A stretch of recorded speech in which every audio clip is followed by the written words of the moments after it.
వేదికన అలంకరించినటువంటి అధ్యక్షులు మన high school ప్రధానోపాధ్యాయుల వారికి, అలాగే ఇతర పెద్దలకు, అలాగే మన యొక్క ఉపాధ్యాయ సిబ్బంది, ఉపాధ్యాయ సిబ్బందికి అందరికీ కూడా నా యొక్క నమస్కారాలు.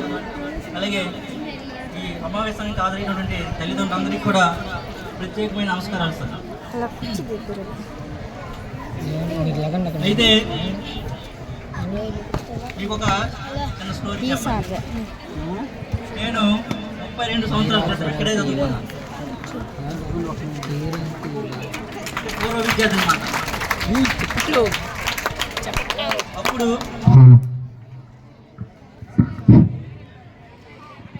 అప్పుడు కూడా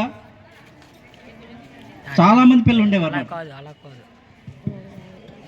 మాకు చెప్పిన ఈ సందర్భంగా నాకు చదువు నేర్పిన గురువులందరికీ శిరస్సు వంచి పాదాభివందనాలు చేస్తున్నాను. అలాగే ఈ సమావేశం యొక్క ముఖ్య ఉద్దేశం రాష్ట్ర వ్యాప్తంగా ఒకే రోజు పెట్టడానికి గల కారణం ఏంటి? పేరెంట్స్ అందరినీ కూడా పిలిచి మీ యొక్క పిల్లల యొక్క భవిష్యత్తుని అందరం కలిసి, తల్లిదండ్రులు, ఉపాధ్యాయులు అందరం కలాలి. ఏ ఒక్కరితో ఇది బాధ్యత తీరిపోదు. ఒక టీచరే మీ పిల్లల్ని ఏం బాగు చేయలేరు. మీ యొక్క సపోర్ట్ అవసరం, అవునా కాదా? మరి ఎంతవరకు బాధ్యత వ్యవహరిస్తున్నాను? మీ పిల్లవాడితో మాట్లాడుతున్నారా? ఇంటికి వచ్చిన తర్వాత స్కూల్లో ఏం చెప్పారు, ఏం చేస్తున్నావు, మీ యొక్క పిల్లవాడి యొక్క బిహేవియర్, ప్రవర్తన ఏ విధంగా ఉంది అనేది గమనించాలి. వాడితో మీతో మాట్లాడే విధానము ఇవన్నీ అబ్జర్వ్ చేయాలమ్మా. అప్పుడే ఒక మంచి స్టూడెంట్గా తయారవుతాడు, సొసైటీకి మంచిగా ఉపయోగపడతాడు. మనం పట్టించుకోకపోతే మీకు తెలుస్తుంది పిల్లవాడు మీతో ఎలా మాట్లాడుతున్నాడు, కానీ మీరు పట్టించుకోకపోవడం వల్ల ఇంకా రెబల్గా తయారయ్యే అవకాశం ఉంటుంది. కాబట్టి పిల్లవాడిని అబ్జర్వేషన్ చేయాలి. మరి చాలామంది మనకి ఇక్కడ 700 మంది పిల్లలు చదువుతున్నారు. చూస్తే ఒక 100 మంది దగ్గర తల్లిదండ్రులు వచ్చారు.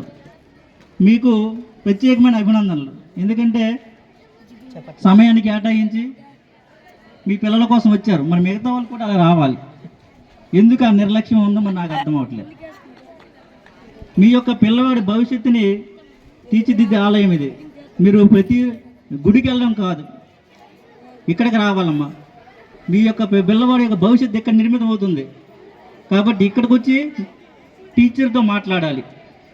మన పిల్లవాడు ఎలా చదువుతున్నాడు, మా అబ్బాయి ఎలా చదువుతుంది, మా అమ్మాయి ఎలా చదువుతుంది, బాగా మాట వింటున్నాడా, చేసిన పనులు చెప్పిన పనులు చేస్తున్నాడా, ఇవన్నీ అడిగి తెలుసుకోవాలి టీచర్ని. ఇక్కడ చాలా ఎక్స్పీరియన్స్, అనుభవజ్ఞులైన టీచర్లు ఇక్కడ ఉన్నారు. మీ పిల్లవాళ్ళకి చెప్పడానికి వాళ్ళు సిద్ధంగా ఉన్నారు. కానీ వాళ్ళు ఆ టీచర్ మాటలు వింటున్నారా లేదో, వాళ్ళు చెప్పిన పనులు చేస్తున్నారా లేదో మరి చూడాలి కదమ్మా. మరి ఇద్దరము కలిస్తేనే మంచి స్టూడెంట్ మనం తయారు చేయగలం. మరి అలా కాకపోతే ఎవరికి నచ్చినట్టుగా వాళ్ళు వదిలేస్తే సరైన విద్యార్థి రాడు, మనం ఆశించలేము. అంటప్పుడు చాలా ఖర్చు పెట్టి గవర్నమెంట్ కూడా విద్యార్థి యొక్క బంగారు భవిష్యత్తు నిర్మించాలనే ఉద్దేశంతో, మీకు ఇబ్బంది అవుతుంది ఉద్దేశంతో వాళ్ళకి స్కూల్ యూనిఫామ్స్,